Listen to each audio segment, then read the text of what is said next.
What's going on, everybody? Good evening. Today we're gonna react to the next Monster episode, and I couldn't be more excited, to be honest. It's really good to be back into Monster. Last episode I yapped on for, I think, a good hour, and I was really happy to talk about all of these things. I feel like the directorial choices are better in this arc. I also feel like it's more interesting. Maybe both of these kind of reinforce themselves, right? If one of them is better, you do automatically feel like the other one is better, or pick up on more stuff that you really like about something, or maybe both of them actually apply and it's actually the more important arc. And so we're going into a story arc where the animators, the directors, they were just spot on, right? They were just locked in, and they're actually creating something really, really cool. I'm really excited to see the next episode, to see how this continues. Our detective, I forgot his name, I think Richard it was, he died, which is absolutely devastating, especially if you see how it happened. Sad as fuck and like horrible from Johan, but I guess to be expected. And I can't wait to see how it continues, because this is like crucial. Rudy is in the crosshairs. This other doctor, right, like the therapist that was treating Richard, is in the crosshairs. We do have Tenma potentially coming in. Don't know where Nina is, but we talked about this last time. Let's get into the episode. The plan for today is watch one episode, maybe two, right? See how it goes, how long I'm gonna yap. Maybe we're gonna do two together, or we're gonna do two, right? One now, one in 2 weeks or next week or whatever. I would like to put two in here somewhere, right? Like a double and in some week, but I don't know when I can actually make it. So we'll see how we see how we go. Maybe it's today. You'll probably see, depending on what episode title I'm using. A little bit something interesting, just I think like we took 2 minutes to actually address this. The thing about the reaction discussion split, oftentimes it feels kind of weird for me to do that reaction discussion split, because I feel like it's only justified if I actually have something else to add that is separable from what I'm actually talking about right after the episode. I don't want to just cut off the episode and then watch the discussion and it's another video, because then the reaction episode itself doesn't have any additional discussion and it feels like it's not as transformative as I would like it to be. But if I have like a reaction video and then I have a discussion, my discussion takes like 40-50 minutes. Oftentimes it's the problem that I feel like the reaction video itself is too long and it's kind of putting people off. They're like, oh no, I don't want to react, like don't want to sit down for such a long video, right? So it feels a lot better if you have like a 28, 30, 40 minute reaction episode where we talk 10-20 minutes after the fact and then make a split. But that split has to be thematic. I can't just be like, okay, I went through half the episode, if you want to see the other half, go into the like video or whatever. That's stupid, right? That for me, that just doesn't feel justifiable, because it feels like this is not coherent and I want it to be coherent. So it's really hard for me to make that distinction, to just put it down and be like, okay, because when I start talking about something, I want to go through it and actually address everything that comes to my mind piece by piece. So oftentimes we're not just talking about the plot first and then the art, we're talking about both, because both of that is so interwoven with one another. And yeah, that's kind of been a struggle for me in some series, especially Monster. But I gotta say, Monster's really like, having that big pause kind of told me one thing, and that is that I'm really enjoying those pauses that I'm doing in terms of like Monster. It feels like when I don't watch Monster for 2 or 3 weeks, I feel a lot more refreshed. I feel like really happy going into a new episode or into like another pair of episode of Monsters. And I feel like I have a lot more to talk about, a lot more that I notice. Everything feels so fresh and exciting.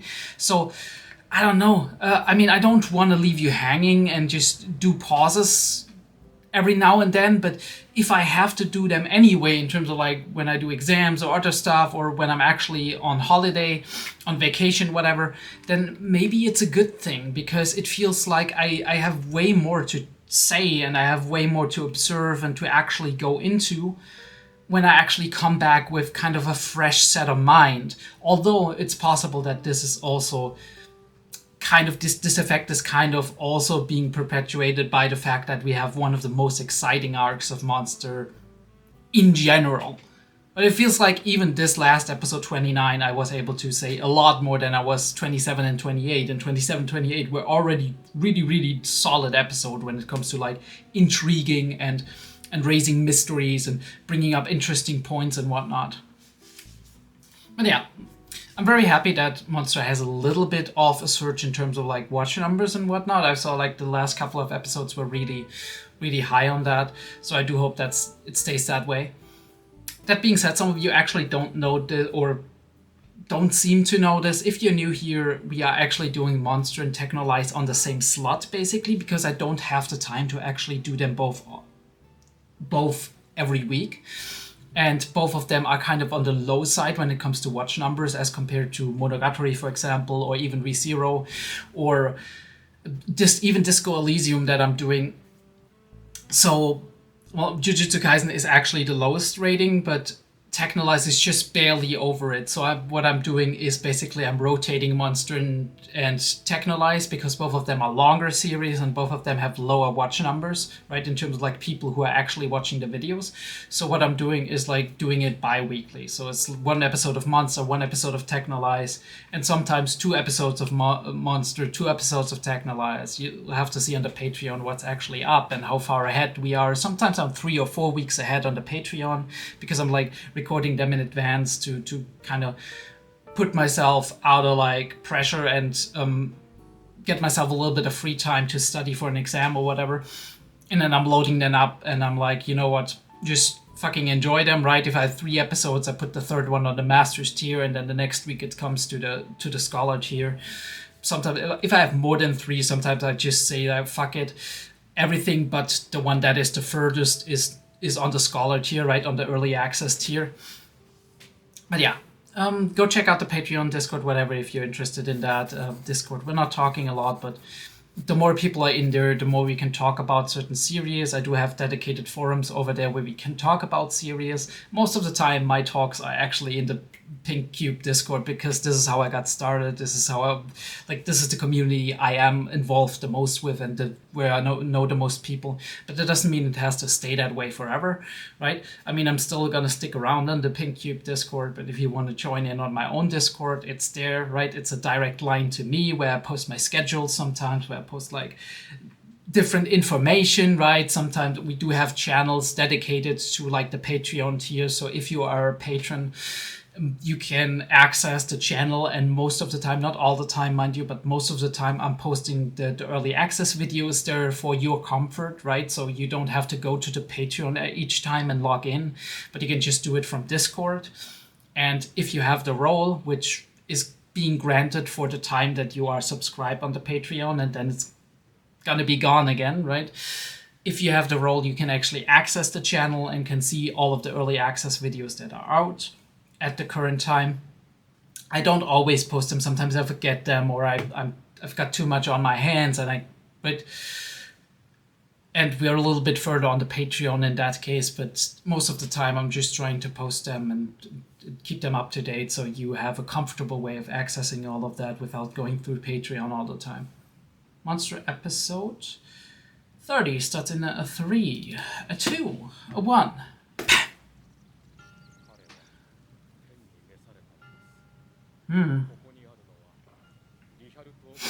Richard Braun, that was his name, okay.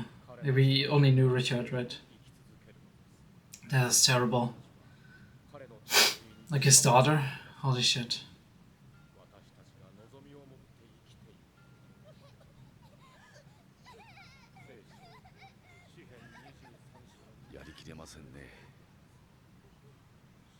Hi.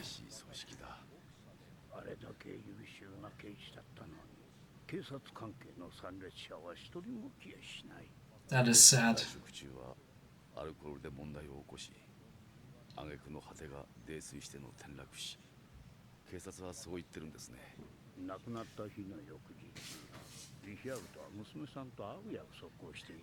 Yeah, so the doctor doesn't believe.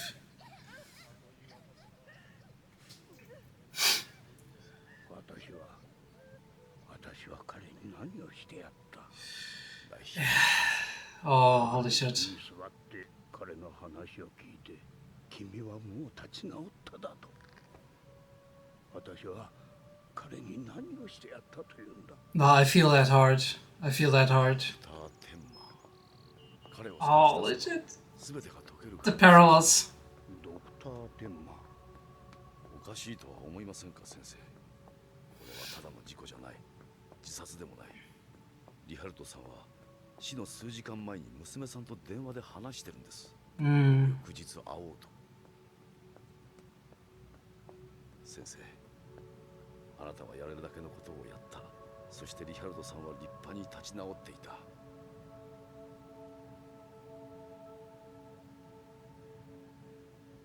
自分を責めるのはやめてください。I love that pause in between. Like we needed that. Having that sentence in the room for a second without anything else coming in.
Alright. Here we go. Alright. My boy is training.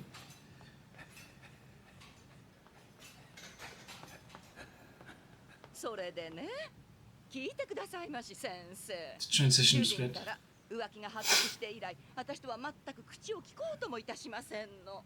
毎日洗車して、その後は庭掃除。私と顔を合わせようともしませんの。そりゃうちに帰ってこないよりはマシですけど、こんな毎日じゃ私どうにかなりそうですわ。先生、聞いてらっしゃるの？どうぞ続けて。それでね、私相手の女のところに乗り込んでいったんですの。そうしたらどうなったと思います、先生？ Oh, he's stealing of this. This is hard on him. I can see that. I do hope nothing happens to him. 事件性？ないですよ。あれは単なる事故です。リヒャルト・ブラウンはあの晩ミュンヘン大学12号館の屋上に一人で上がり、瓶一本のウイスキーを飲み干し、泥酔した挙句転落しました。Yeah. This is harsh. Nobody believes in him. 調べたのか。ええ。リヒャルトの指紋が検出されました。見せてくれないか、その瓶を。まあいいですけど、粉々ですよ。At least he's kind of cooperative. I do like that. That he's not like, no.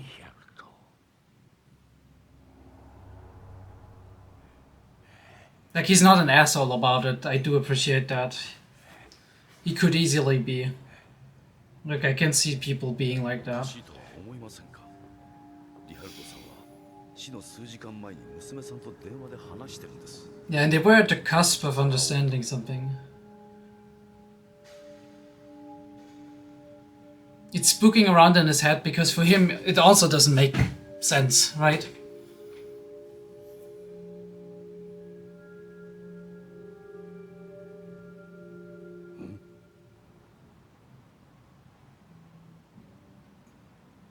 And we're back at the same bar, I guess. And now he's the investigator. いやそりゃ覚えてねえな。来た記憶はあるのに連れがいたかどうか覚えてないって。だってコーヒーを頼んだからさ。コーヒー？あの時間 He didn't drink. 酒飲まねえ客珍しいからよ。そのはい時この青年と一緒じゃなかったか。どうだったかな。思い出してくれ。わかんねえよ。客は山ほど出入りするからな。ただウイスキー買ってったってことは事実だ。ちゃんと伝票に書いてある。本当にリヒャルトが買ったのか。覚えてねえって。ただ伝票にラッケ瓶一本って書いてあるんだ。Was he not the one who did it? なんて言った。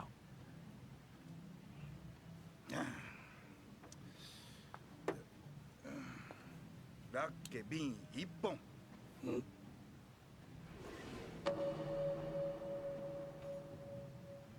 なんで警察署で瓶のラベルを見たとき気づかなかったんだろう。What? I just don't compute. また飲んでるのか。いや、まあちょっとね。何を飲んだ。ウイスキー。俺はウイスキー一本やりでね。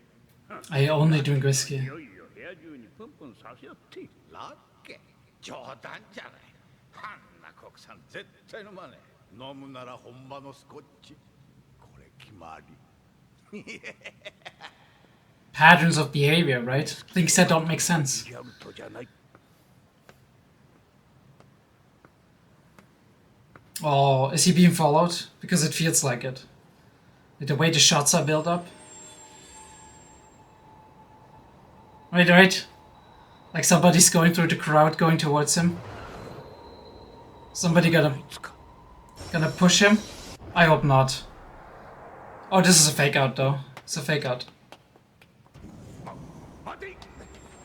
Who the fuck is that? My boy running.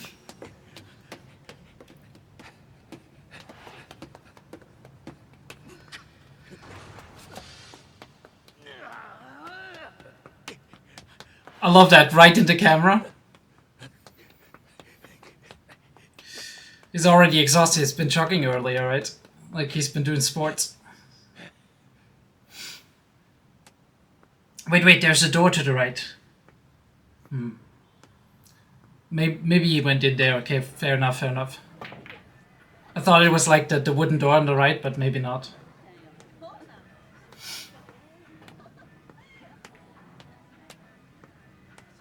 Oh, there he is, okay.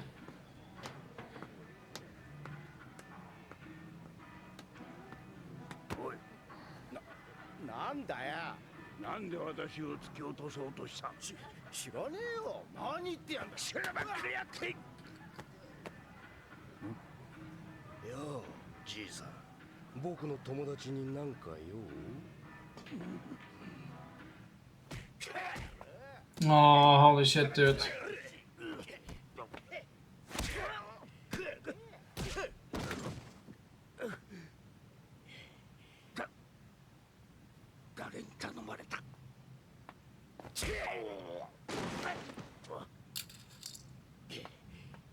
Toshi 考えな。じいさんはおとなしく孫の面倒でも見てんだな。待てこら。Holy shit! You go, Grandpa. Fuck him up, dude. こっちとは国境警察で鍛え上げたんだ。なんで私を突き落とそうとした。知らねえよ。元警察医をなめんなよ。頼まれたんだよ。誰に。でかい男に。でかい男。 Would Johan do it directly? 通路ですれ違った男が金くれたんだよ。あんたを突き落とせって。 Holy shit, you go. You go, Sensei.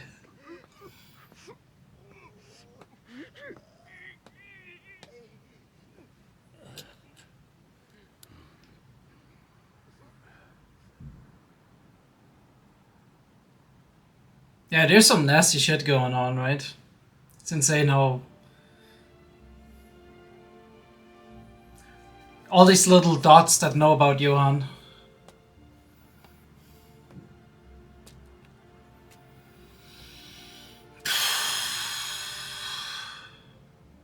"46 years, holy fuck.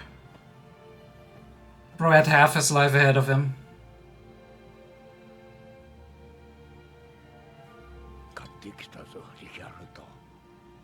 場のスコッチだ。飲みたかったろう。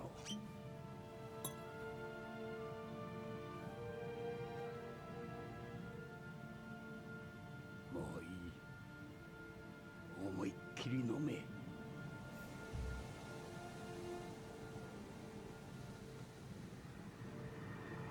ヒャルト、任せとけ。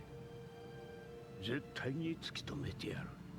I love how the sprung glass is in front of his eye. ヨハンの正体を。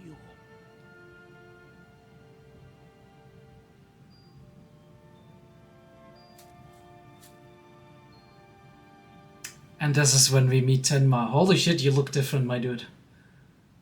You look different, my dude. ねえ先生、私主人に言ってやりましたの。 Oh, this girl again. あなたの気癖は病気みたいなもんだって。あなたこそ先生のところでカウンセリング受けたらってね。先生、聞いてらっしゃるの？ No. ああ、もちろん、平成さん。どう思います？主人があの調子じゃん。私のうつ病はひどくなる一方ですわ。いや、奥さんは別にうつ病じゃないですよ。え？それよりも毎日黙って洗車と庭掃除をしているというご主人の方が心配ですね。でしょ？変ですよ、どう見たって。先生お願いします。いっぺん見てやってくださいまし。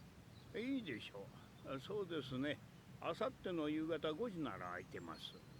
主人に聞いてみますわ。あの図体ばっかりでかい浮気男をひとひねりしてくださいな。I think he's more worried about the behavior, right? Suddenly turning quiet and whatnot. But also he's distracted at the moment. There all of that conspiracy going on. 今日の診察はこれで終わりです。ああ、今日はもういいよ、メレスさん。それじゃあお先に。あとメレスさん、昨日もまた裏のドアの鍵閉め忘れてたよ。あ、いっけな。今日も忘れるとこだった。あ、またやっちゃった。お疲れ様。And it's dangerous for him.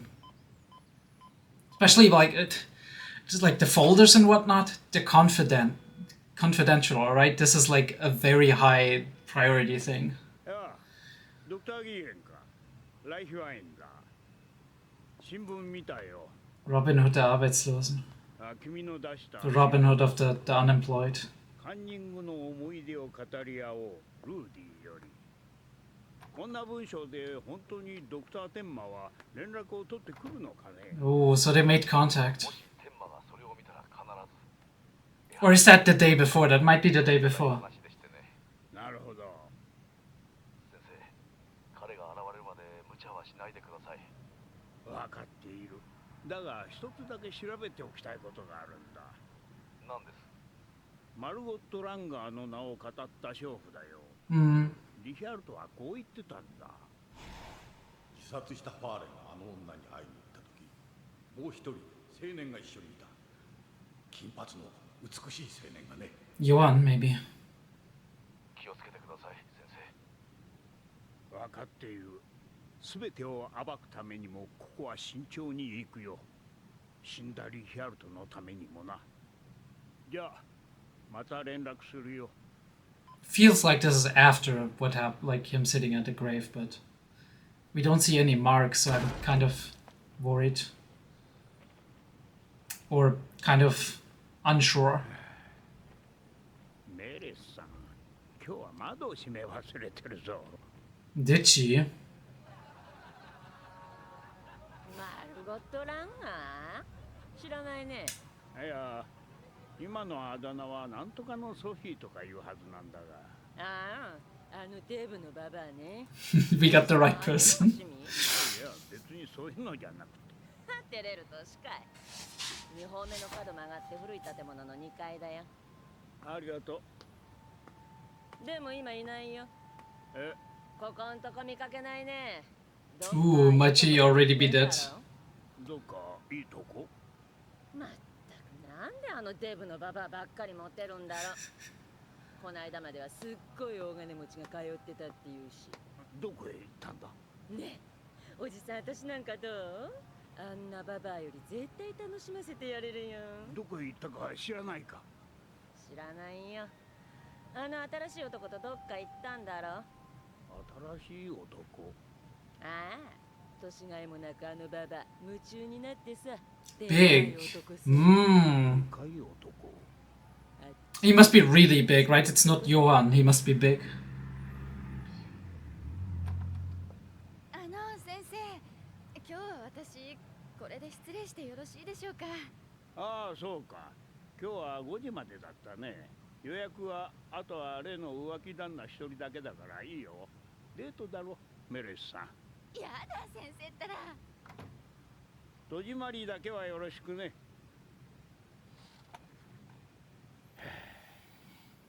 マルゴット・ランガーを語ったソフィーという売春婦にこの写真を見せて、自殺したファーレンと一緒だった青年が It's dangerous though, right? という証言が得られれば、もう一歩確信に迫れるんだが。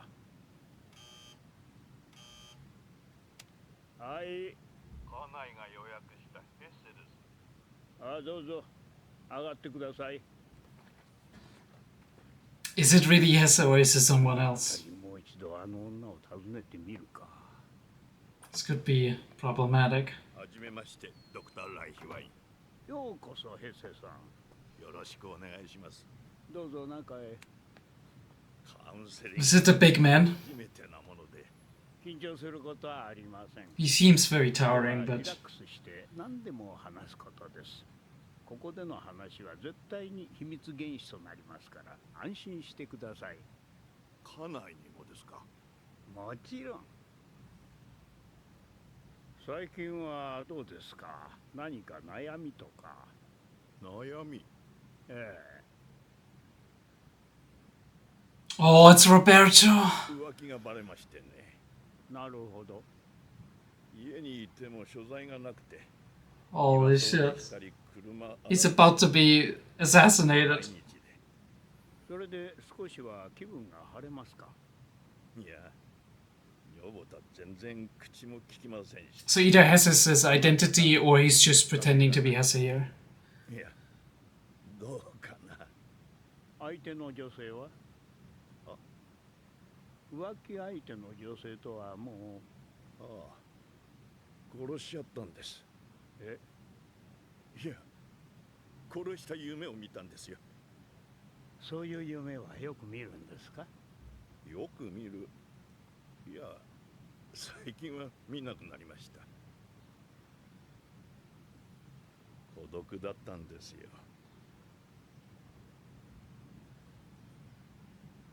それで浮気をなさった。いや、彼に会ってからね。彼？美しい青年なんですよ。金髪のね。 Oh, and now the alarm bells are going off. Holy shit. 国がなくなっても私の中では全てが夢みたいだったんです。でも彼と会ってから違ったんです。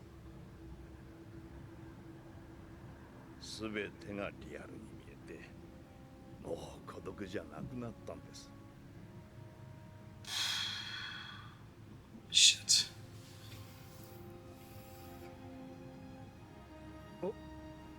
お茶でもどうですか？いえ、私は結構です。私はちょっと喉が渇いた。 Don't turn your back to him.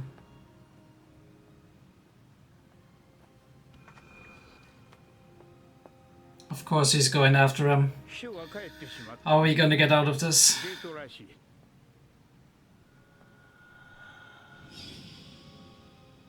彼女の入れたお茶はうまいんだが、お出しできなくて残念だよ。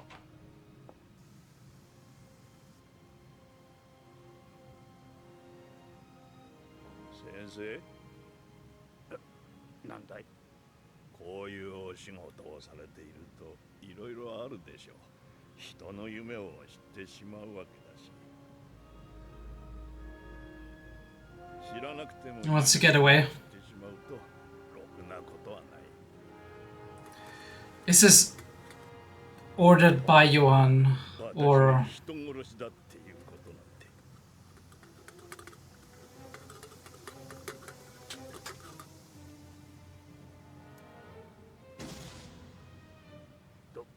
とにかく夫婦でやり直す気があるならもう一度話し合って鍵を閉め忘れていてくれメレさん。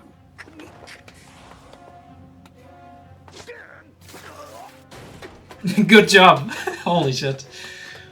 We barely escaped. I mean, we haven't escaped yet, but...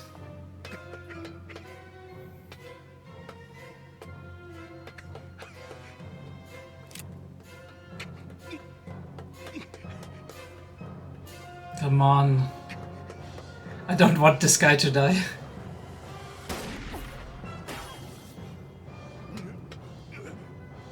Is this Tenma?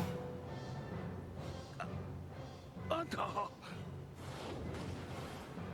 早く逃げて。ドクター天馬。ずっとあなたを見張っていた。あなたは狙われている。逃げなさい。早く。 Holy shit. Here we go. That's what you get, Roberto. I thought that Tenma might be coming in, right? Because we had him watching in the beginning. Right. I really liked this episode. I really liked how it was built up, right? How we do have this structure of continuing the emotional themes that we're going through with like Richard, Steph, and we do have people who know him enough to actually say, hey, this is not the Richard I know, right? This is like, there's something that's weird. And even if we can't tell immediately, right? We can't tell immediately. Sometimes we have to take something at face value. But if we start finding out a couple of details about the thing, and suddenly we get that feeling something is wrong, even if we can't pinpoint it yet, it stands to reason that as human beings we would be curious enough to investigate, especially if, right, our doctor sent, I don't even know his name anymore, I probably heard it like 3 times in this episode, but I don't remember.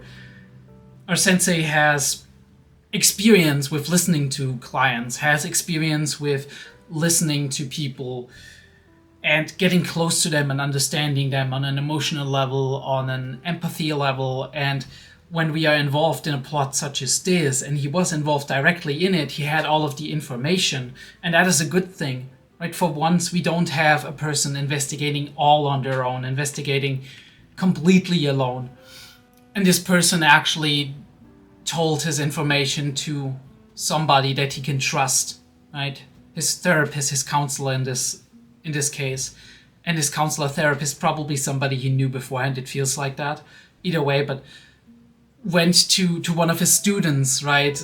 Approached one of his students and was like, hey, look, there's this case. And then the student was Rudy, and now we're 3 people already knowing about this. And it's much easier, much harder to untangle that, right? Although we've seen, like, it's very easy for Johann, and especially in those times. Maybe today it would be a little bit more difficult, but it is way more like complicated to untangle something that is kind of like a game of telephone, basically, where the more you tell it somebody who is your confidant, the more those might tell this to somebody who is their confidant, and then everything kind of spreads out. It's like a fire that goes over to the neighboring trees, and then after like a couple of minutes the whole forest is on fire.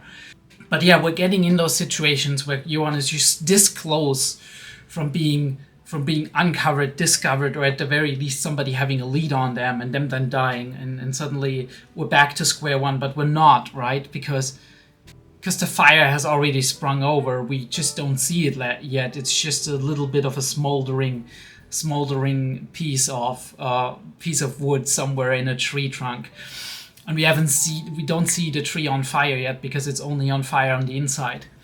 But the problem is you do have a lot of these other people who are involved in this, like Roberto, who I definitely do believe is acting on his own, right? He is acting in a way that he is basically cleaning up after Johann without Johann having to say anything to him. Maybe even without Johann knowing about him, but that is kind of questionable. It could very well be that Johann knows about him, right? Has used him in the past, maybe is connected to him in some way, but Roberto is kind of doing his own thing, because like the evidence we have for that is Nina and all of that, right?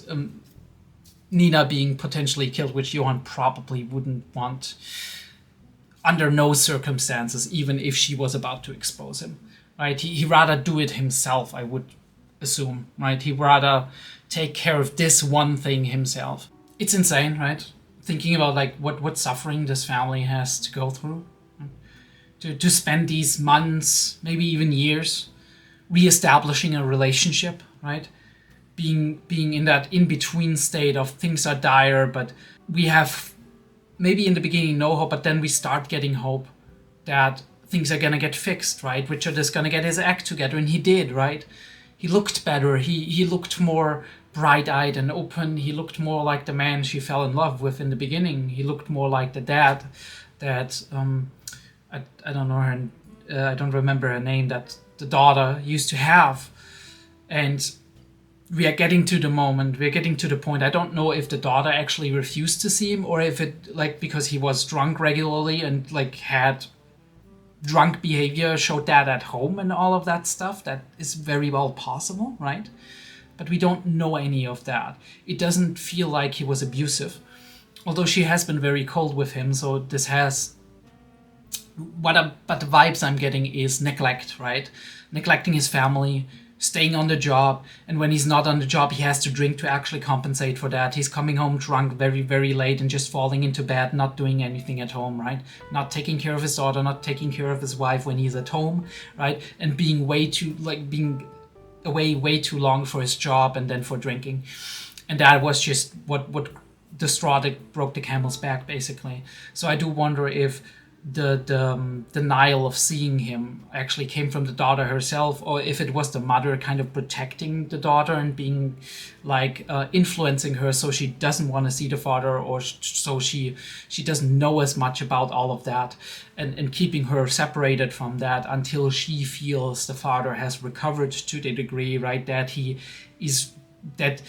it would be okay for the daughter to actually see her father again, right? Both of these are possibilities, but even then, right, you're getting to the brink of like, things are looking up, he's looking like his old self, right? He's recovering, he feels like a lot more calm, probably, a lot less agitated about all of these things that he's doing, a lot less stuck into a lot of things, and maybe also just regretting what he did, but having dealt and processed it at least to a degree that he was like, okay, I want my daughter to know at some point in time, right? Not like hardcore confronting and like a bout of guilt, but anything like just trying to get in there and being like responsible, right? When she's 18 or 20 or whatever, sitting down with her and being like, look, I killed somebody at some point in time and it was a big mistake in my life and whatever. But yeah, we're getting to that point, and the hope is swelling up, especially in the mother, but maybe also in the daughter, because she's gotten to know that daddy's been away for a while and couldn't see her, or she couldn't see her father because he wasn't feeling well. And then suddenly it's like, okay, you can meet him tomorrow, and the mother is hopeful and the daughter is hopeful, and then the next day he's dead. And it at least appearances wise, it seems like he drunk himself to death and fell down a building, or even jumped down a building, which is insane, right? To process that as somebody who thought he was getting better, somebody who was like, right, this should be a joyous occasion seeing your daughter on the next day. And then to have like potentially that event happening and the implications of that event kind of making you feel like it was like he has seen that, like has processed that the opposite way, right? That it was something he dreaded, that it was something that drove him to despair. Maybe also guilt tripping yourself, right? Being so far stuck into yourself that you're like, holy shit, maybe I did this, right? With the way I treated him, maybe I should have treated him a little bit warmer, right? Not as harsh and whatever. Shouldn't have said what I said last time, stuff like that, right? Even if you haven't said anything nasty to him, right? Going through this in your mind all the time. And I mean, I guess the same goes for Sensei here. He's blaming himself. He's like, what did I even do? I told him yesterday he's been he's been fully recovered. I wouldn't tell him that. It's kind of hard to tell people that, but like in good conscience, he believed that, and he was like, was I wrong, right? Did I misread the signs? Did I not know what was deep inside? And you ask yourself that, I would imagine, I can't speak from experience, thankfully. You ask yourself the same questions whenever one of your patients or your clients has a negative experience or maybe even dies or has a very, very big setback. You're like, was I wrong in what I was doing, right? Was I not supporting them the right way? Was I blind to not see this coming? And he's putting the blame on himself because he's like a very experienced doctor. He's at this point in time, right? He's treated probably hundreds of patients. And then you're asking yourself, am I losing my edge? Or is there something I didn't see? Why didn't I see it? Did I not want to see it? Stuff like that, you know? And it's just horrible because you're making yourself kind of responsible for that, right? And that kind of overwhelms your feeling of suspicion that is coming on in later on, because this is a good way for him, right? A good thing for him, because it's his defense mechanism kicking in and being like, no, wait, like I can't have been this wrong. And then you're asking yourself, right, what could be the alternative explanation? Then he goes on his whole investigation spree where he's looking into like, is it really what it seemed to be? And then he's getting the idea, oh wait, we were on this whole like conspiracy plot, right? We were on this whole fucking conspiracy plot. He was doing fine yesterday. And now we're at this point. Like, there has to have been something that happened. Right? And sometimes, right, you research that, you go through your hoops and whatnot, and you find out that absolutely nothing was suspicious about all of that. And you find out, shit, I was wrong after all. But sometimes you go through it and you're like, holy fuck, I wasn't wrong after all. There was something that happened that I didn't know about. And especially in such a case, well, Johan manipulating everybody around him. But the problem is the fire is getting harder and harder to put out as time goes on, especially as more and more people are left alive, even if they're not 100% directly connected. It's hard. Holy shit, is that Roberto? Shit, that's Roberto! I didn't even see that! I didn't even see it. Obviously, our focus is on the mother and child, right? And that is fucking Roberto. I didn't know. Right, when they say big guy, I was like, okay. Right, but I don't consider Roberto to be a big guy, but I guess he kind of is, right? In comparison to a lot of the other people here. Love like the repeat of like the between the trees imagery that we had even as early as Dr. Tenma going to the grave of the hospital director and whatnot. Bro staying fit in the gym, I like it. I really like it.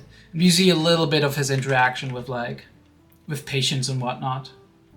And he's going on his investigation here. Connecting the dots. I mean, all of that. And he's getting followed, right? The moment you know that somebody's trying to get you killed, you're like, holy shit, I'm onto something. But he's getting anxious as well, right? You get the feeling that this is one of the things where you're like, holy fuck, like, what do I do? And he's like in a bout of desperation and just sadness. He's sitting in front of the grave of his friend at this point.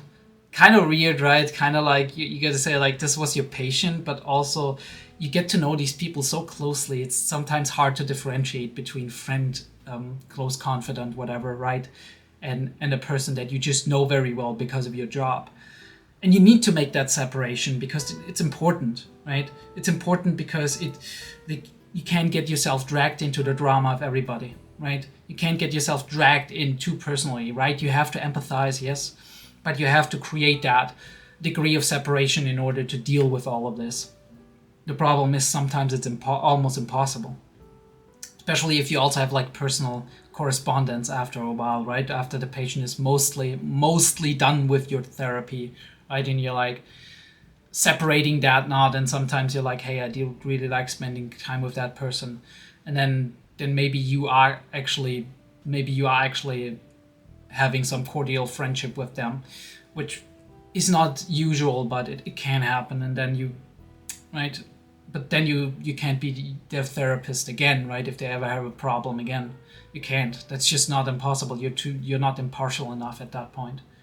I do love that, like with the way the sprung glass is just cutting his eye off there. It makes it gives this scene grit, right? And we do see Tenma here. And I was thinking maybe he contacted him, right? That was the thing I thought the next time, right? And he was kind of ruminating on that, and Tenma had contacted him, and we would see that in a couple of seconds later when we flash back to the scene. But no, it's actually Tenma has been watching him, but he hasn't been showing himself yet.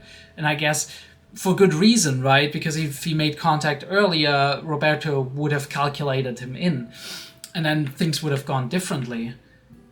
Yeah, him investigating and stuff, but not putting the dots together with the big man and whatnot.